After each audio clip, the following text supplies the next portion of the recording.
चोर की माँ को पकड़ो, चोर को पकड़ लिया तो चोर की माँ तक तो जाते नहीं, वो चोर पैसा दे करके छूट जाता है। हिंदुस्तान का बेड़ा गर्क कर रखा है, कोई कानून नहीं बना है। नरेंद्र मोदी हाथ जोड़ ले जी पैर जोड़ ले, ये सही फैसला नहीं है। चोरी करने वाले का भी एक ही सज़ा है और लाइफ बर्बाद करने वाले की भी एक ही सज़ा है। वो चोर कौन है जो ज़िंदगी को साफ कर देता है, और एक चोर अपना पेट भरने के लिए चोरी करता है, उसको चोरी नहीं भरना जाता है। वो सब को बोलेंगे यार अपने पेट के लिए भाई क्या करे, छोटी मोटी चोरी कर लिया। ये छोड़ती भी है, ये पुलिस भी छोड़ती है, ये जनता भी छोड़ती है, लेकिन इन गद्दारों को नहीं छोड़ना चाहिए जो जिसकी लाइफ खराब कर देता है। उसमें तो चाहे तो जमींदार हो, चाहे सेना का जवान हो, और चाहे तो फिर ये जैन जी आने वाली पीढ़ी हो, ये बच्चे हों। ये हमारे को सब पता है भाई, हमने भी बूढ़े हो गए ये परीक्षाएं और इलेक्शन करवाते हुए, और इनको नेता बनाते हुए, और इनको प्रधानमंत्री, राष्ट्रपति, गृह मंत्री, रक्षा मंत्री बनाते हुए। ये चोर डकैत हैं 5 साल से तो मैं दे रहा हूँ। तो ये नरेंद्र मोदी की सरकार क्या देख रहा है भाई, ये क्या देख रहा है? मैं बोलता हूँ कि ये जनता आती है, कुर्सी खाली करो, 5 साल से बोल रहा हूँ कि ये ले लो। अगर इसको नरेंद्र मोदी की सरकार पहले ही बोले ये तो आएंगे नहीं, डकैत तो आएंगे नहीं, जिसके राज में, अब ये मीडिया तो पूछता है किसके राज में हुआ, और नरेंद्र मोदी वाला पूछता नहीं है कि भाई तेरी क्या बीमारी है, तो सेना का जवान है, ऑन ड्यूटी है, तेरे को कब्र में डाल रखा है, तो बता। नहीं पूछना है तो एक दिन पूछना भी पड़ेगा, और नहीं तो जनता पूछवा देती है और वो मालूम लग जाता है। कोई ये मामूली हस्ती नहीं है हिंदुस्तान की, ये कोई कमा करके ला करके देते ना, 1 करोड़ रुपए इनाम दूंगा अगर कोई ये ले करके आ जाए।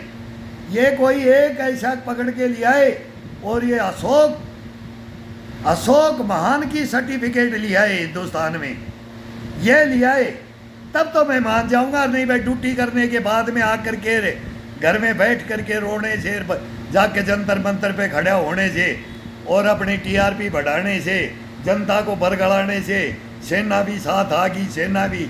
अरे सेनाओं के कारनामे तो पढ़ लो, अरे पढ़ लो, ऐसे कारनामे पढ़ लो। एक बार और मौका दे रहा हूँ, चौथा स्तंभ है मीडिया को भी, चौथा स्तंभ को एक मौका मीडिया का है।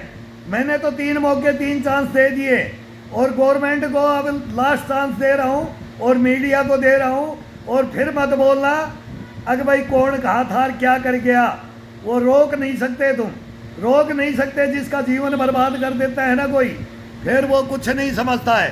कोई गवर्नमेंट नहीं, कोई प्रजातंत्र नहीं, कोई लोकतंत्र नहीं, कोई संविधान नहीं। और जब बाद में फाइल खुलती है ना, तो चीफ जस्टिस के भी बोलते ना हाथ उंगलियां कांप जाएंगी, अब मैं इसको क्या सजा दूं। जब ये कहानी नाथूराम गोडसे ने भी क्यों गोली मारी महात्मा गांधी को, तो बोलते हैं ना कि सांप सूख गया था जब वो बोला तब, तो लेकिन वो क्यों किया, फिर ये आ जाएगा लास्ट में ये आएगा। अभी भी मैं नरेंद्र मोदी सरकार को दधीच बोलता हूँ, नरेंद्र मोदी को सचेत हो जाओ और ये ले लो, एक दफा लेकर के ये आ जाओ देश के सामने। 4 फाइलें देता हूँ, 4 जांच आयोग मांग रहा हूँ, बस। मेरी हिम्मत नहीं है तुम्हारे से लड़ने में, एक ही लड़ रहा हूँ ना, तो कितना मेरे पैसे गए और कितने मैंने भ्रष्टाचारी पकड़े, देशद्रोही।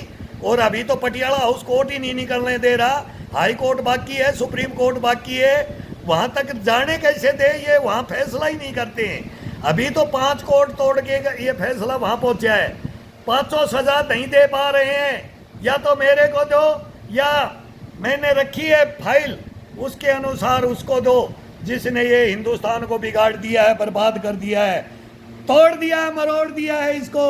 बेईमानों का हिंदुस्तान, भ्रष्टाचारियों का, देशद्रोही गद्दारों का, मीर जाफर और जयचंदों का बढ़ा दिया है, जल्दी कर लो।